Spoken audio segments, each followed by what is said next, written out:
I knew Claire had gotten to the kids before I had when Haley met me at the bottom of the stairs with tears in her eyes. It was a little after 6 when I came through the front door of our house in Raleigh. I still had my work boots on, dust dried along the edges from the job site. Normally Mason would be somewhere near the living room, and Lily would call out before I had the door shut. That evening, nobody moved. Haley stood with one hand gripping the stair rail. She was 13, old enough to understand tension, but still young enough to believe adults when they gave her a simple explanation. "Dad," she said, her voice shaking, "why are you leaving us?" I stopped with my keys still in my hand. Mason was sitting on the couch staring at the television without watching it. Lily was beside him, knees pulled against her chest. Neither one looked at me. "Who told you I was leaving?" Haley wiped her face.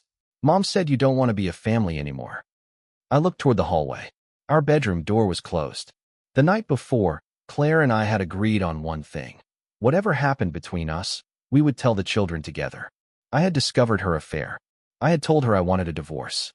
We had spent nearly an hour discussing how carefully we needed to handle the kids. And while I had been at work, Claire had changed the story. I set my keys on the entry table. That was the moment I understood the divorce was going to be about more than ending my marriage. Claire and I had been married 14 years. From the outside, there was nothing remarkable about us, and for most of that time, I considered that a good thing. We had 3 kids, a mortgage, school calendars on the refrigerator, and weekends built around practices and errands. Haley was 13, Mason 10, and Lily 8. Our life in Raleigh wasn't exciting, but it was steady. I trusted steady. Then Claire's routine started changing. She worked later because of a new project. At least, that was what she told me. Some Saturdays became afternoons with friends. Her phone, which used to sit forgotten on the kitchen counter, started following her from room to room. I noticed. I just didn't accuse.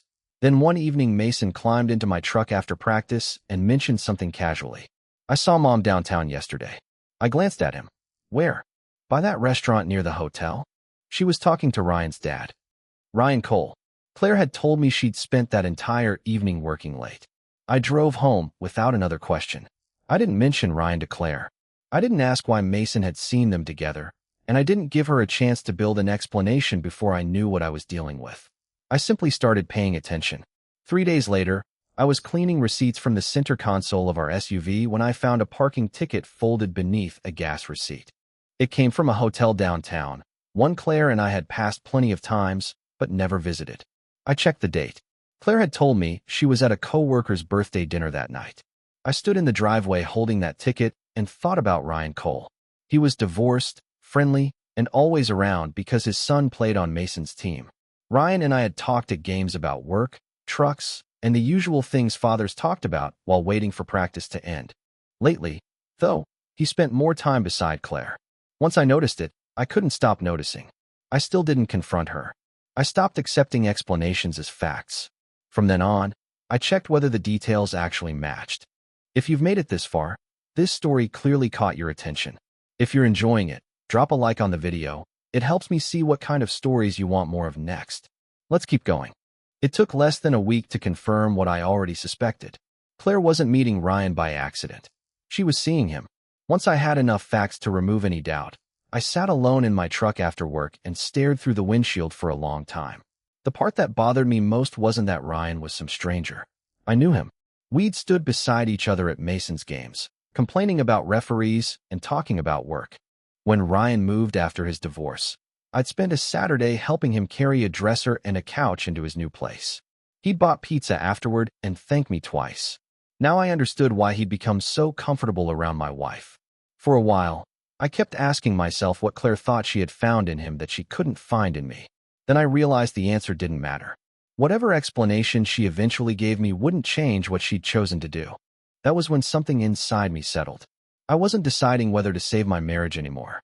The next morning, I called a divorce attorney and scheduled a private consultation. For the next several days, I acted normally.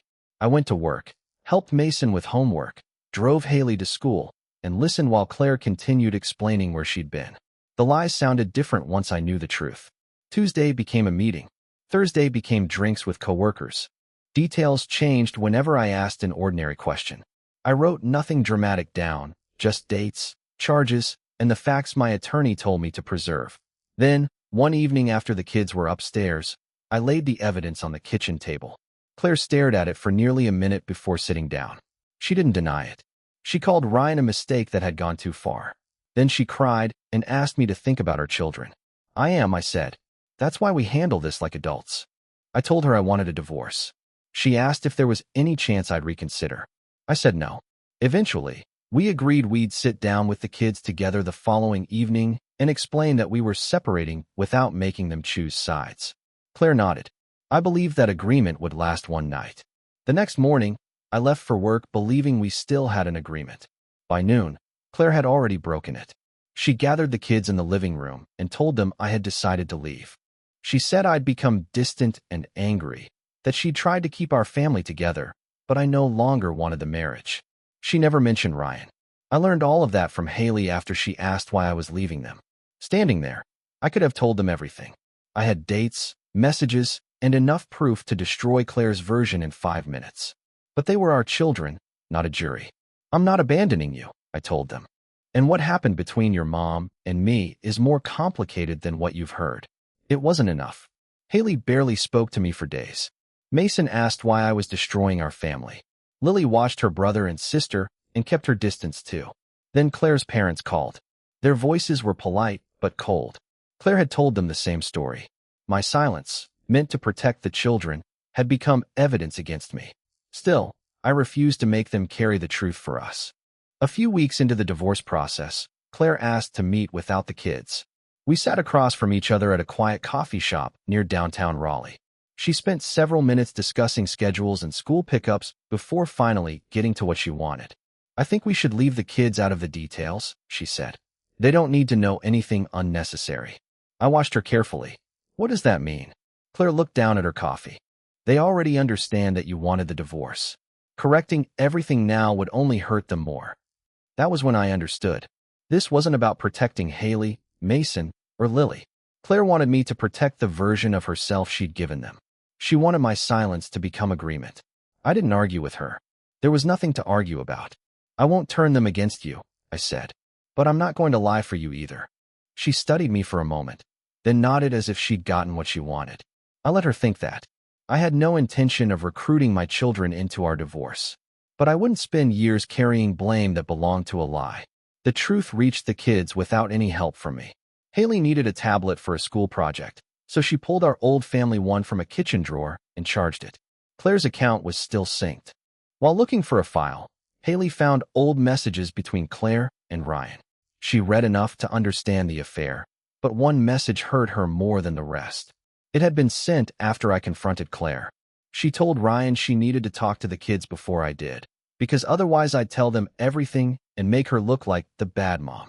Haley showed Mason. By that evening, both of them understood why I'd refused to explain myself. Lily eventually learned enough from them to understand too. Their anger shifted toward Claire almost overnight. Strangely, I became the one asking them to slow down. She's still your mother, I told them. You don't have to choose between us. I meant it. I didn't want vindication at the cost of their relationship with her. But Claire had created a problem I couldn't repair. The kids could forgive an affair someday. What they couldn't forget was learning she'd used them to hide it. After the divorce was final, I rented a house 15 minutes away. The kids had rooms there, and gradually they began asking to spend more nights with me. I never encouraged it, but I didn't make them feel guilty either. Then Ryan disappeared from Claire's life. Apparently, he'd enjoyed the affair more than the idea of helping raise 3 children. A few months later, Claire appeared at my door looking exhausted. I stepped onto the porch and closed the door behind me. She told me Haley barely spoke to her. Mason kept asking to stay with me, and Lily had started following their lead. Then Claire asked me for something I once would have given without hesitation. Can you talk to them? She said. Tell them they need to forgive me. I looked at the woman I'd spent 14 years protecting from every problem I could solve. No, I said. She stared at me. You could fix this. No, Claire. I can't. I wasn't trying to punish her. I simply understood that repairing her relationship with our children was no longer my responsibility. She had broken their trust herself. Only she could do the work of earning it back. I never told the kids they had to forgive Claire, but I never allowed them to disrespect her either. If Mason made a cruel comment, I stopped him. If Haley tried to pull me into an argument she'd had with her mother, I reminded her that relationship belonged to them. What I stopped doing was building bridges for Claire. She called sometimes about school schedules or doctor's appointments, then gradually shifted the conversation toward herself. She'd tell me the house felt empty. She'd say Haley still didn't trust her, or that Mason treated every explanation like another lie. Once, she asked how I'd gotten so comfortable being alone. There had been a time when hearing that pain in her voice would have made me rush over and try to fix something. That man wasn't angry.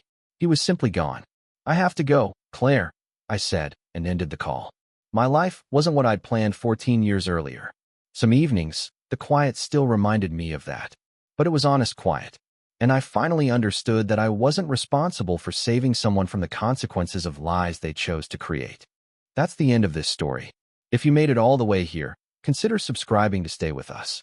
I've placed a couple of recommended videos on screen for you. Pick one and keep watching. I'll see you in the next story.